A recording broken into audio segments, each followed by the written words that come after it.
my name's Rachel, and today I'm going to talk to you about Southern Book Club's Guide to Slaying Vampires by Grady Hendrix, and why I think all your horror reading pals love it. I was asked to read this by my patron Shiny. First thing I want to say about this book is finally a book with accurate comp titles, but the title is sort of what's misleading here. The synopsis: fried green tomatoes and steel magnolia. Oh my god, my mouth.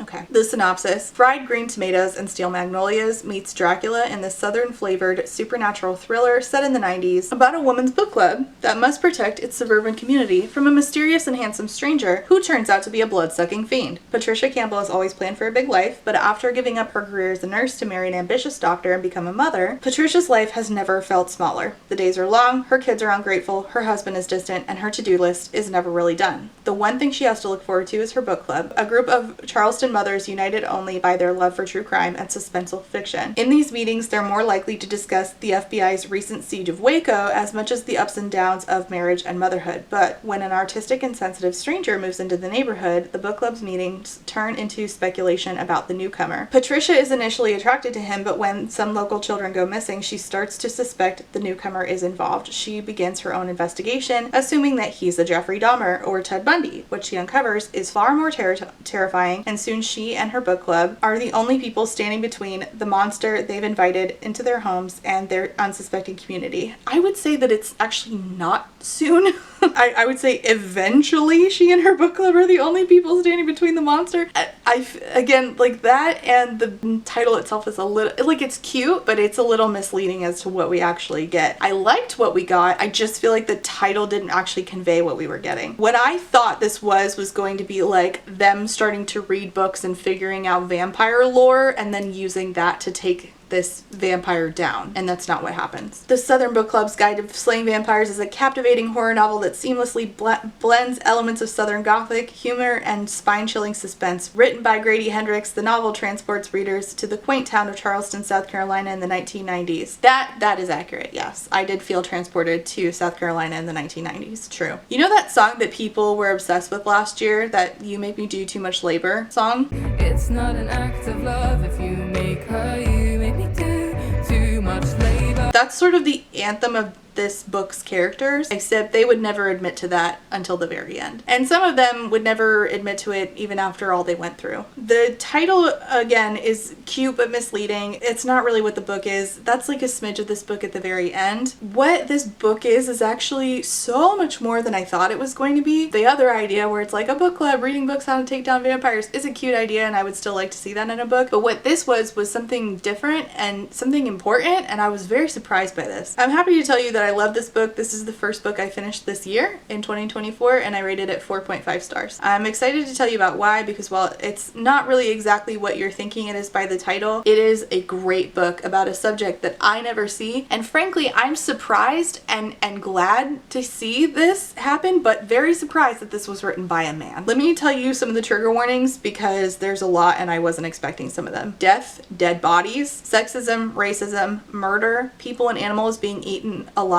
by rats, body horror, bugs crawling into ears, child death by suicide, child abuse, spousal abuse, sexual abuse of a minor, grooming, animal abuse, specifically of a dog, domestic violence, rape that is described in detail after the fact and does result in a pregnancy, forced institutionalization, and coercion into taking mental health medication. Oh, and also like gaslighting. I know people like to hear if there's like gaslighting. That's definitely a thing here. So our main character, Patricia Campbell, is much like I was when I started this YouTube channel, a woman who felt like mom and housewife were her only titles. All day, every day, therapist, mother, maid. So she had no identity outside of them. Patricia starts to attend a book club with other women in her community, and this is the one thing that is truly hers. So like when I started this channel, this was the one thing that's mine. I don't think you really know how like precious this is when you lose your sense of self in taking care of everybody else. And Patricia doesn't just take care of her husband and her children and their house, she also takes care of her ailing mother-in-law, which, God, that would be my worst nightmare because mine fucking hates me.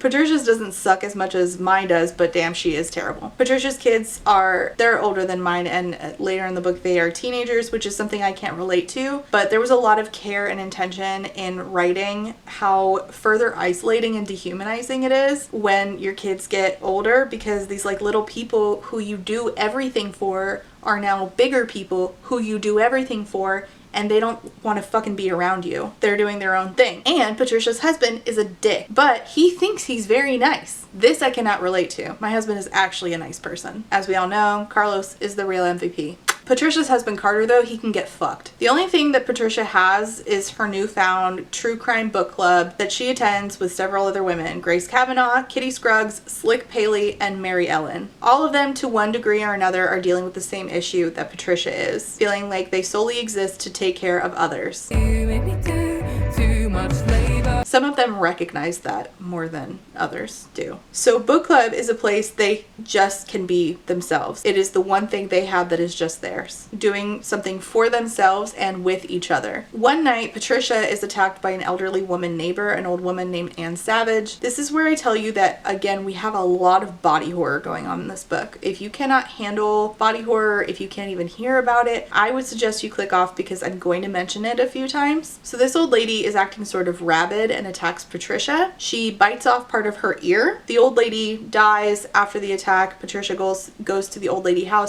house and meets Anne Savage's nephew, James Harris. Initially, she is suspicious about James, but she's also like very taken in because he's a super charismatic dude. So then she invites him into her house. And of course, we all know that the first rule dealing with vampires is do not invite them in. So then Patricia has some suspicions about James after some things come up. And this woman named Ursula Green, who previously worked for the Campbell family, tells Patricia, hey, I saw James Harris's white van in our neighborhood. Ursula is a black woman who lives in 6 Mile, which is the black neighborhood in Charleston in this book. Ursula Green tells Patricia ever since James started showing up in his white van, she assumes that it's James. She only sees his white van. She assumes that it's James. She's like, ever since that white van started showing up, children have either started going missing or died by suicide. In 6 Mile, a young girl named Destiny starts exhibiting some odd behaviors similar to the other children who had died by suicide. So Patricia tries to get the police to take this whole thing seriously, and they're just like, you're just a silly woman, shoo, go away. And they care even less because current children going missing or dying by suicide are black children. And even Patricia's own book club doesn't really believe her initially. So Patricia is starting to see not only the misogyny going on, the internalized misogyny from the other women in the book club, the systemic racism. I think that I'm not gonna spoil like how it ends or anything, but I want to talk about like the characterization here because it's super important, is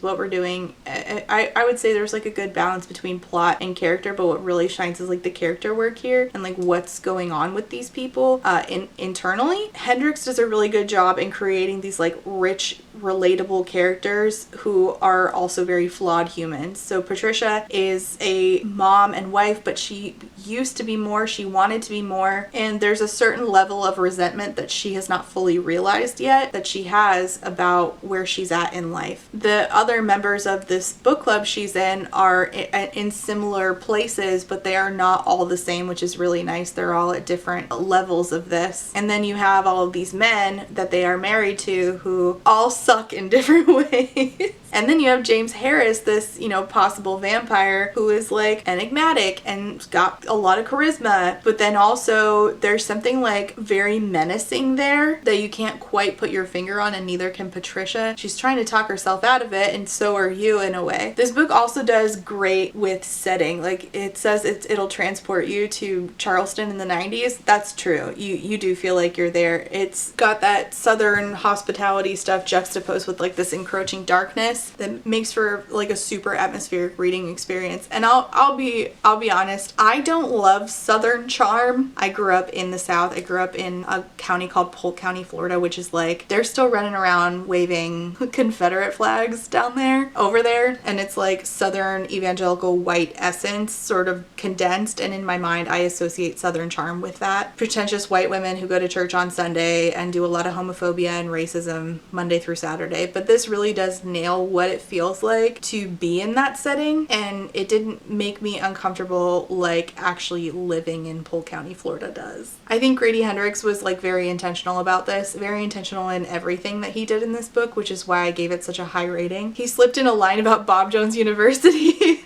and in here, and I was like, oh, so you are familiar with Southern evangelical culture. The themes here, I mean, Grady set out to do a very particular thing and absolutely nailed it. I was very, very pleasantly surprised in a way that I wasn't all that impressed with his other book, Final Girl Support Group. I was like, yeah, that's a theme, and you're doing it. Okay, and you did fine, I suppose. I just didn't really take away a ton from it. This, I did. I had the exact experience that I was hoping to have with Final Girl Support Group in here, as far as like experiencing a theme and the author's thoughts on it. So this talks about like friendship between women in a way that I thought was so important and so well done with so much nuance. How even when women are being failed, we can also fail each other as women. How societal expectations rule how we think about ourselves and the work we do as moms and stay-at-home wives. All day, every day, therapist, mother maid. Hendrix very intentionally brings up all of these issues that Patricia is dealing with alone in regards to this vampire. No one believes her that something is very wrong. While she's mulling over this, she's simultaneously doing a shit ton of housework. While she is actively processing all of this and trying to work it out and deciding here's what I need to do next, she is also doing housework. She's cleaning her curtains and dealing with all the kids stuff. And that very intentional narration to tell you that she's doing these things simultaneously and how much she's having to balance while her husband Carter is doing none of it was great. But Patricia herself doesn't see this. You see it as the audience, but she is not seeing how much work she's doing. And later she puts down that work, that home work, that wife work, that mom work, puts down the work of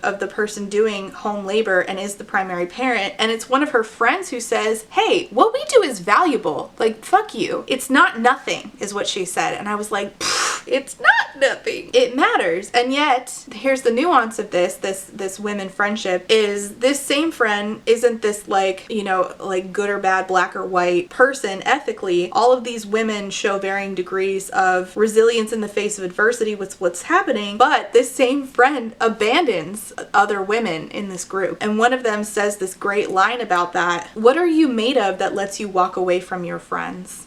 It got me. And all of them, as a collective, as well as their, you know, the rest of them in this town of Charleston, abandon the black mothers and children of 6 Mile, whose children have been preyed upon by this unnamed evil that Patricia and company hesitate to even acknowledge for fear that it will come for them. I appreciated that this wasn't like a girl power story. It was a story about how women are failed by the system, but also the system conditions us to fail other women and ourselves, and how specifically it gets us to fail women of color and women living in poverty, and then also even our own friends. There was another line in here where the women acknowledge it, that they've abandoned Patricia, and they said, we wanted to believe that she was wrong so we wouldn't have to do anything hard. And that's a really powerful line that just really simplifies what is behind the thinking of people who refuse to be in solidarity with each other. This book cleverly uses vampire lore as like analogous to issues like gender roles, well, like as a way to, it's not that vampire lore is analogous to gender roles. It's that vampire lore is being used as a way to explore gender roles and power dynamics within relationships. The vampire isn't just draining like people of life, right? The vampire is a lot like that song from Olivia Rodrigo.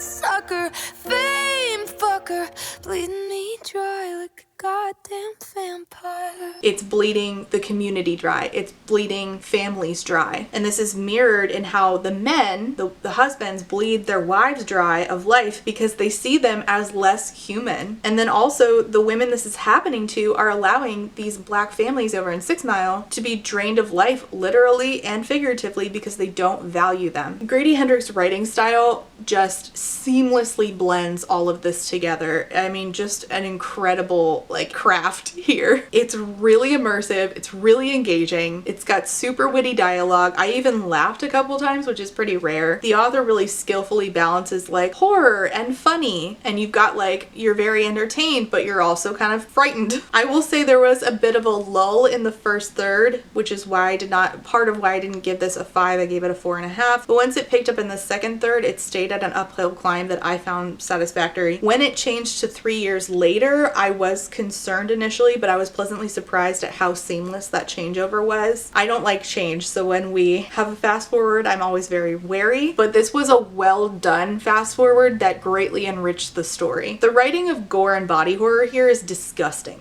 It's disgusting in a good way, but if you can't handle gore and body horror, don't read this. There's bugs crawling into ears. There's rats eating people alive, as I said. I don't mind being disgusted as long as I feel like it serves a purpose in the story. That's my preference on reading like gross stuff like in horror, and this book does that. There were a couple lines that I wanted to point out. The humor in this is so good. It says when they're thinking about like how would we take on a vampire? We're a book club. What are we gonna do? Use foul language? It's just it's good. It's good. And then towards the end, it said, what had been destroyed made what remained that much more precious. And man, that was really painful.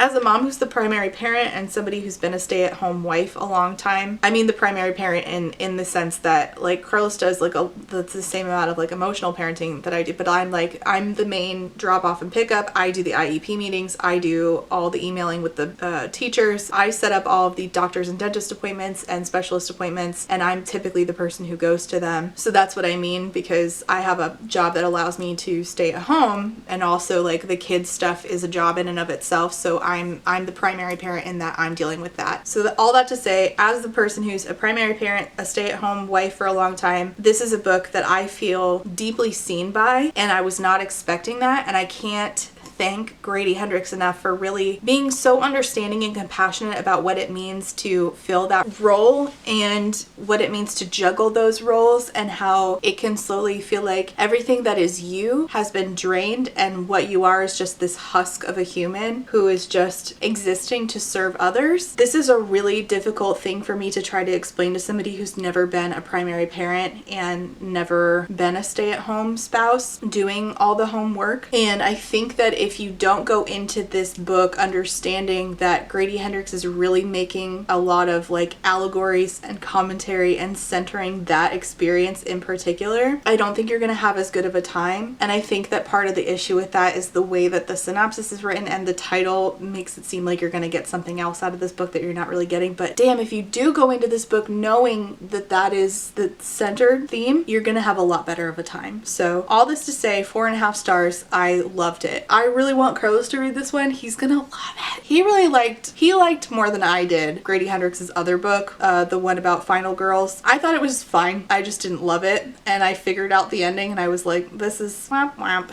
But this one, spectacular. The only issue that I had was because the synopsis, the lull in the beginning, and then because of the synopsis and the way that the title is formed, I thought that I was going to be getting to know the other book club members sooner than I did. But we really focus a lot more on Patricia until towards the end is when I really started being able to differentiate who was who in the book club. So that was a little disappointing, and if it hadn't been for those two things right there, I would have given this 5 stars. But other than that, I loved it. So highly recommend if you are into horror, especially if you are a mom, you should read this. So okay, thanks so much for watching. Leave your comments and questions down below, and thank you to Shiny for requesting this, and I will see you next time. Bye. Thank you for being a friend to my Therapy Bills patrons, and those are Alexander, Brittany Bobitney, Cami, Chris, Christine and Bean, DJ Rocktopus, Ellie, Emperor's New Blues, Aaron with 2 E's, Eric, JC Murphy, Jack, Jesse, Jill, John E,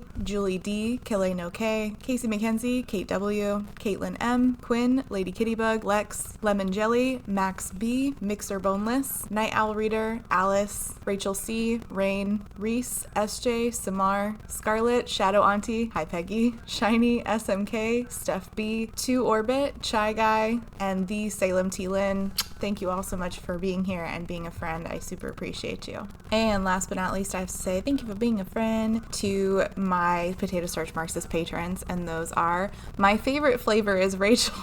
I can't with y'all.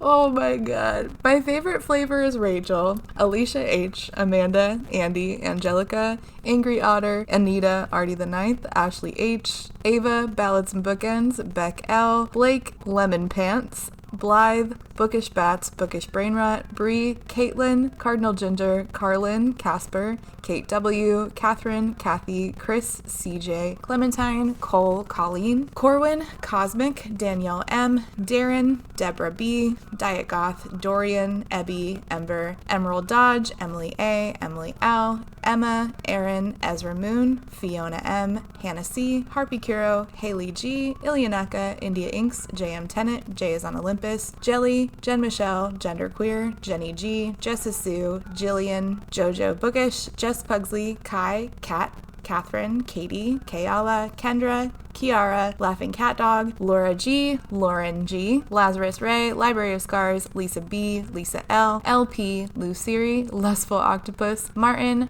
MV Marlowe, Madison, Man-Eating Plant, nice, Marcella, Marquita, Melara, Mentally Unwell, same, MK Books, Molly, James, Nat, Natalie M, Never, Nicole G, Nicole R, Nyan Binary, Paige P, Penny Chilling, Foxglove, Rachel B, Reba, Rebecca, Rivy D, Rosie, Rowan, Secoria, Sadie, Sayer Riley, Samantha M, Samantha O, Sarah H, Sarah the Bear, Sarah Z, Shamed, Shannon, Sheen Onion, Sean, T Delegati, Tay, Talia, Three Old Dogs, Tiana, Tina, Toast, Trashcan Teddy, Ty, Tito Phoenix, Wiki Cherry, and Writer A. Thank you all so much for being here and being a friend.